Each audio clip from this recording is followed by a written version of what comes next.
జనసేన నేతల ఒత్తిడితో పిఠాపురం పోలీసులు తనను బెదిరిస్తున్నారని జిల్లా ఎస్పీకి ఫిర్యాదు చేశాడు ఓ ఉల్లిపాయల వ్యాపారి. హరిప్రసాద్ అనే వ్యక్తి పిఠాపురంలో ఉల్లిపాయల వ్యాపారం చేస్తూ జీవనం సాగిస్తున్నాడు.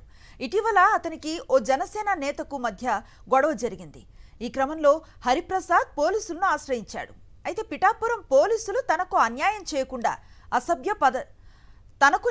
చేయకుండా అసభ్య పదజాలంతో దూషించారని హరిప్రసాద్ ఆరోపించారు. అక్రమ కేసులు పెడతామని బెదిరించారని కూడా వెల్లడించారు. తనకు న్యాయం చేయాలని ఎస్పీకి ఫిర్యాదు చేశాడు.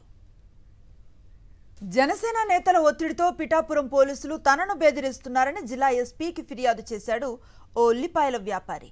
హరిప్రసాద్ అనే వ్యక్తి పిఠాపురంలో ఉల్లిపాయల వ్యాపారం చేస్తూ జీవనం సాగిస్తున్నాడు. ఇటీవల అతనికి ఓ జనసేన నేతకు మధ్య గొడవ జరిగింది. ఈ క్రమంలో హరిప్రసాద్ పోలీసులను ఆశ్రయించాడు. అయితే పిఠాపురం పోలీసులు తనకు న్యాయం చేయకుండా అసభ్య పదజాలంతో దూషించారని హరిప్రసాద్ ఆరోపించారు. అక్రమ కేసులు పెడతామని బెదిరించారని కూడా వెల్లడించారు. తనకు న్యాయం చేయాలని ఎస్పీకి ఫిర్యాదు చేశాడు.